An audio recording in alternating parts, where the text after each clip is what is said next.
Welcome to Franchise Marketing Radio, brought to you by SEO SAMBA. Comprehensive high-performing marketing solutions for mature and emerging franchise brands. To supercharge your franchise marketing, go to SEOSamba.com. That's SEOSAMBA.com. Welcome to Franchise Marketing Radio. Stone Payton Lee Cantor here with you this morning. Lee, this is going to be a fantastic segment. Please join me in welcoming to the broadcast President with Cinch IT, Mr. Rick Porter. Good morning, sir. Good morning. How are you? We are doing great, Rick. But before we get too far into things, can you tell us a little bit about Cinch IT? How are you serving folks? Sure, absolutely. So Cinch IT, we actually provide computer support to businesses and businesses only. It's the easiest way to explain it. Everything else gets more complicated from there on how we do it, right? But we do it in kind of what we consider an all-you-can-eat manner. So unlimited support, cybersecurity software provided for them, full consultation, a lot of proactive maintenance. But that's exactly what we do. We provide computer support to businesses. And then how do you define business? Is it business of any size? Can it be a one-person solopreneur, or is it enterprise-level companies like a Fortune 500? We work with just about any size business. Our sweet spot is anywhere between 10 to 65 employees. We have employers that have 2 or 3. We have businesses that have 2 or 3 people, and we also have businesses that have 600 plus. So we work with a wide range. Our sweet spot, like I said, is about 10 to 65. Doesn't really matter the industry they're in. We work mostly with industries that are heavily compliant. So that might be your healthcare industries, your manufacturing industries, your professional services, legal CPAs, things like that. And then in those cases, like say it might be a doctor's office with several doctors, and then you become kind of their help desk for anything computer related. Yeah, absolutely. We consider ourselves part of their team once they come on board with us. So we don't want them to necessarily think of us as outsourced. That's a dirty word nowadays sometimes. But we're just an extension of their company. We are their IT department. So we sit in on board meetings if need be. We meet with our customers regularly. We know what's going on with their business, if they're looking at acquisitions or downsizing or moving offices. So full consulting. We do all the on-site support. We do the remote support, all the proactive maintenance. So yeah, like you said, the help desk and the on-site support and that CTO level consulting for them as well. Now, tell us about how Cinch got started. Did it start as just somebody who was doing this in a local market and said, hey, maybe I can franchise this? Yeah, absolutely. That's pretty much exactly how it happened. We started off like most IT companies are out there. Just a couple of nerds who, like working on computers, building computers and tinkering and things like this. And this was back in 2004. And our industry wasn't a very strong industry. We considered so the technical term for us is what's called a managed service provider. In other words, we do everything for them. And that didn't really exist back then. But we were tinkerers, and we had a business come to us and say, hey, any chance you guys can help us fix a couple of our computers? I know you guys are really good at computers. And we said, yeah, sure, no problem. We'll go out there and help them out. And we did that, and by God, they sent us a check.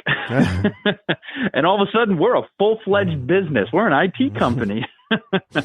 And so we went into business, and we struggled for 7 to 8 years. Struggled. We made tons of mistakes, wasted so much money, but we learned from them. Eventually, we put together a nice, compelling offering. We learned how to actually sell our services, not just play with computers.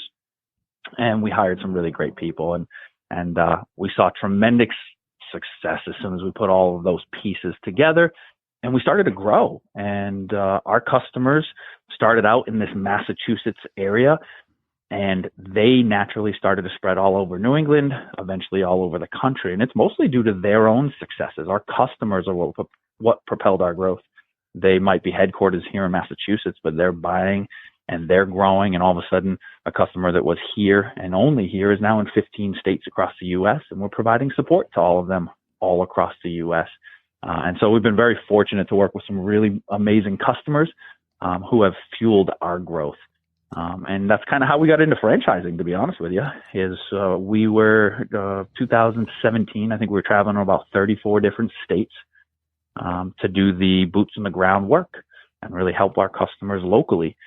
And it was difficult to manage, and we could see that long term, it wasn't a great scalable solution for us to travel all over the place. So we looked at different ways to be able to support our customers better, opening up our own offices, and so on and so forth. We hired a lot of consultants, and at the end of the day, we decided franchising was a fantastic model. I personally love the industry. I love the fact that those franchise owners have real skin in the game. They're always going to outproduce any office that I open that's corporately owned, because they have skin in the game. And so it was a real natural choice for us. And now we're able to work with our franchise partners to support our clients better as well, and see the entire brand grow, which was fantastic. Now, when you were expanding and your clients were like, okay, now we started in Massachusetts, but now we have an office in like Charlotte, and you're like, wow, now I got to go to Charlotte periodically to service that office, right? That was probably a pain. And then you're like, okay, I'm going to make an offering for a franchisee in Charlotte. Do you give them kind of a built-in client base already with the existing clients? Is that part of the arrangement? Yeah, so the arrangement is obviously, they're going to do their traditional work. So we do a very extensive training program that involves both the sales and the local marketing side, and how to win customers and how to sell the product, the offering. But then we absolutely have that revenue sharing model where, if I have a customer that happens to have a satellite office in Charlotte, I can absolutely call up my Charlotte franchisee and say, hey, I got a customer who needs some help on sites. Would you mind being boots on the ground? There's a revenue share opportunity for the time that they spend. So they actually do get to make additional revenue off of the other franchise partners, which is pretty interesting. And it's a great resource for our franchise partners. Now, how did you develop that system? Because that is kind of a little different than a lot of franchises. How did you come up with something that everybody, was high-fiving at the end of the day? Mostly because it's our franchise model is really designed for sales professionals, right? And that's a lot different than most of them that are out there. And the sales professionals, they're going in and they're meeting with business owners, and they're trying to get into some of these larger accounts. And it's a pretty common question. When we meet with these larger accounts, it's, hey, I have 15 locations across the country. Are you going to be able to support them? And it's really nice for them to be able to say, absolutely, we can. We can manage your headquarters office because we are right here, hyper local to you. But also we have partners in all of these locations that might be able to help you out. And obviously, we're an emerging franchise, so we do not have locations everywhere, but we're very transparent and say this is where we do have them. And we're a growing franchise. So it's for them, it's an easy conversation to have. It's a great opportunity for them to get in the doors with these larger clients. So they look at it as an extreme benefit, not just from a revenue standpoint, but it helps open a lot of doors that they wouldn't normally have if they were just a local computer company in their market without those resources. Now, you mentioned sales professionals as part of the persona of a franchisee. How did you land on that and not the more obvious person, like you said, the nerd or the person, the tech person? Yeah, absolutely. So we use the word nerd lovingly around here. So honestly, it comes down to a couple things. When we decided that we were going to go forward and launch the franchise model, we looked at how are we going to create that system? How are we going to create the model? What's the offering going to be? And what we decided to do is actually not look at our competition whatsoever just yet, not do that competitor analysis. What we instead did is we said, okay, if we were to start our own computer company tomorrow, what are all the obstacles that we would be faced with? And let's overcome every single one of them. And if we can do that, that's a really compelling franchise offering. And so that's what we did. And we didn't even get into the competitor analysis until after. One of the things we learned along the way, and this is pretty well known in our industry nowadays, is that most IT companies are technical, owned and operated by technical professionals. Mm-hmm. For one reason or another, right? Maybe they were laid off and started their own business. They graduated college. They wanted to be an entrepreneur right away. It was your path. It was the path that you were on when you were when you started. It was like, you had these skills. Somebody said, hey, can you do this work? And you're like, hey, I'm in business. And now I'm doing it for other people. Absolutely. And so I can tell you that I actually remember the exact minute where it clicked with me that's our ideal persona. I was at a conference just for IT professionals. There was probably close to 1,200 people in the audience, all business owners of all computer companies. And the speaker was on stage, and they were going to be talking about how to sell better and how to create sales teams, because it's really important in our industry. One of the things they did is they said, okay, there's 1,200 business owners here. Raise your hand if you guys do over $1 million in your single unit. And there's only 30 of us maybe that raised our hands. Mm-hmm. And they said, okay, do you all have salespeople? Leave your hands up if you do, put your hands down if you don't. And of course, we all had salespeople. We all raised our hands. And they said, all right, everybody else put your hand up now. They did. They said, keep your hand up if you have salespeople. The whole room put their hands down. The interesting part is there's tons of brilliant technicians out there. What the issue is it's a different type of personality. That word that I use lovingly, nerds aren't necessarily always people persons. They're not always great salespeople. And being able to actually sell your service and build those relationships with your clients is actually kind of that missing piece that gets you over that $1 million cap in our industry into some really, really great revenue numbers. And so what we did is we put together a model that has us actually assisting the franchisees with a large portion of the technical piece, so that the franchise owners can actually be that sales professional. And they will hire their technicians to take care of their customers locally for sure. But we actually take care of a lot of the technical work for them. So it's a really great opportunity. And the ideal candidate for us is somebody who's really good with people, who has some business to business sales experience. So if they have business to business sales experience, they know that you're handling a large portion of the servicing of the account, really, and that they're just kind of the boots on the ground. They're schmoozing, they're, meeting people, they're going to the networking, they're doing that kind of B2B sales stuff, right? And they know that you got it, that you're handling kind of the heavy lifting of anything technical, and then they have to additionally hire a handful of people that are the boots on the ground that have to physically go into a location and help if that's needed. But you probably can handle a lot of the work remotely, I would imagine, nowadays. Yeah, absolutely. Statistically, since we've launched our franchise model, we've handled 95% or more of all the technical issues. So talk about an incredibly scalable, unit economics for a franchise. That one technician can really handle quite a few customers when HQ is handling 95% of the work. Wow. So when your business changed, when you moved into the franchise model as more of this kind of support and servicing, and then having a really tight back office systems that you can handle, because now you're handling everybody's clients, right, all over the country. Absolutely. Yeah. We have a centralized help desk that handles help desk for all of our franchisees all across the country, which is phenomenal, and it's incredibly rare. It's a very unique model in the computer services industry. A lot of people, if they want something similar, they're outsourcing to a third party. And this is, in my opinion, of course, it's brilliant. It's our customers are your customers. It's our reputation, our brands, both ways. It's a very, very synergistic relationship. Now, you're handling a lot of the technical expertise. Are you helping them with the local marketing, or is that pretty much that's the only thing left for them to do?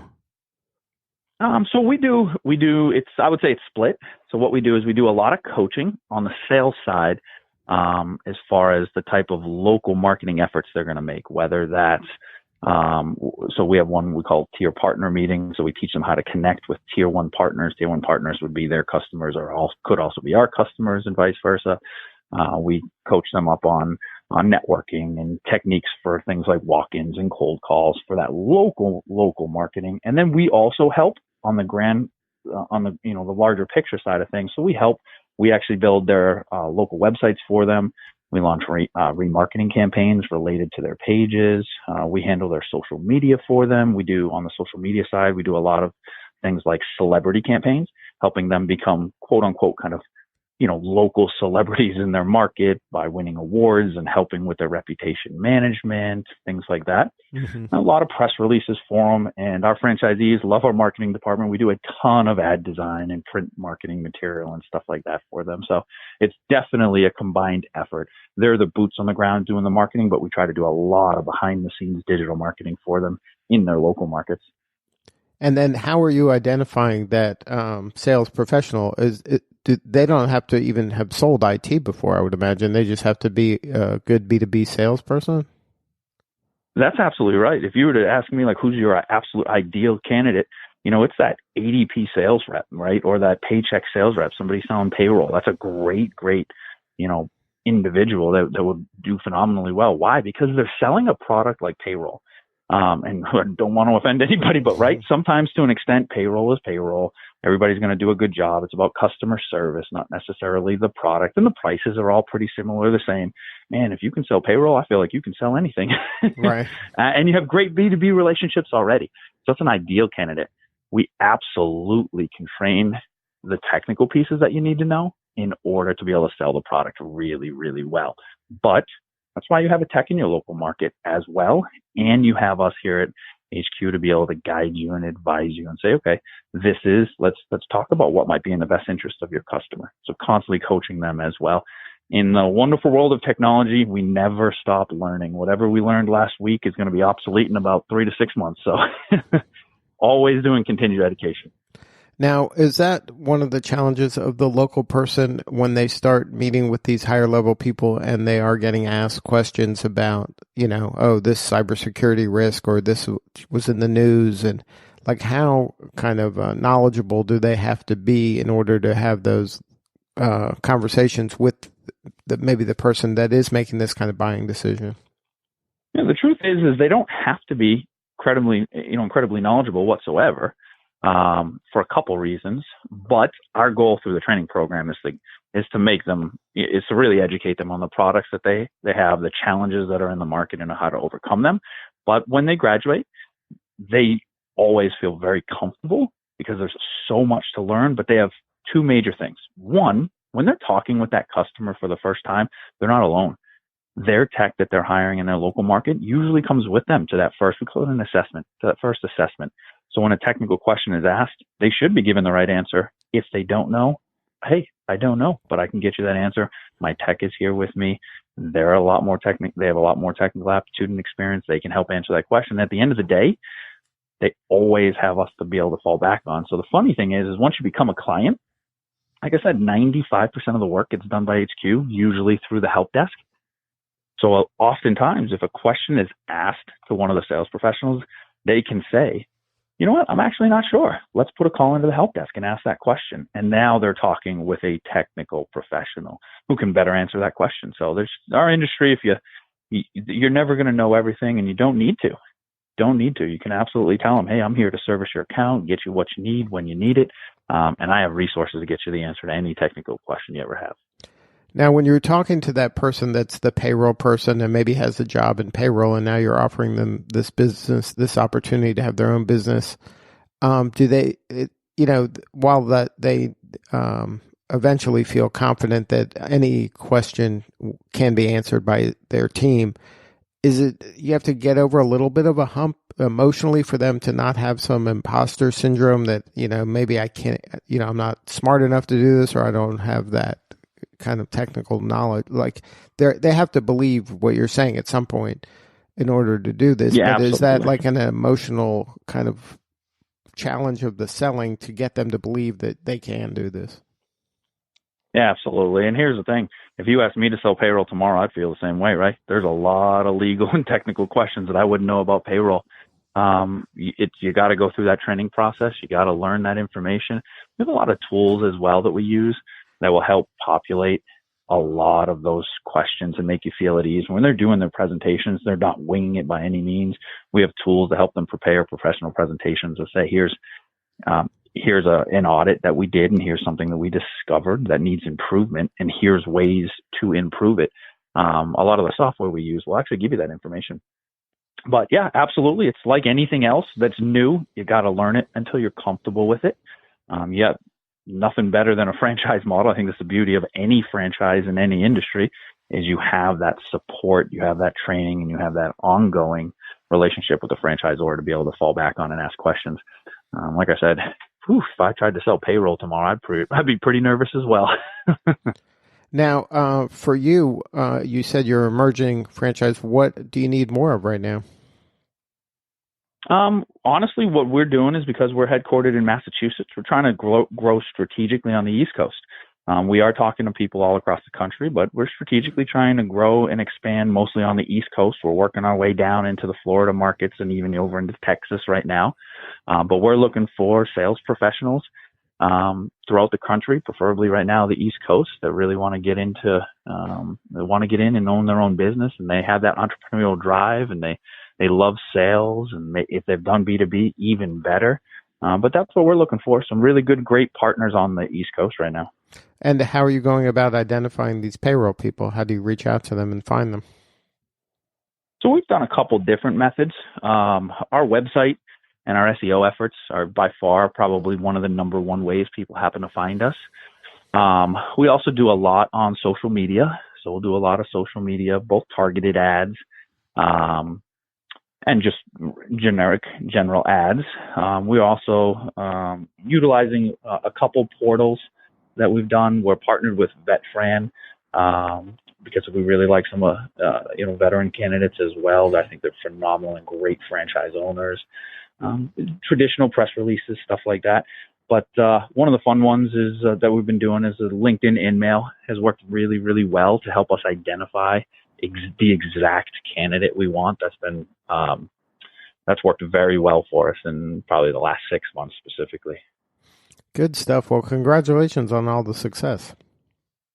Oh, I appreciate it. We're just getting started. We got a lot of work to do, but so far so good, and it's nice and reassuring to see, when we meet with sales professionals that are interested in the model, and to see it succeed in the model is phenomenal. Now, if somebody wanted to learn more, what's the website for potential franchisees?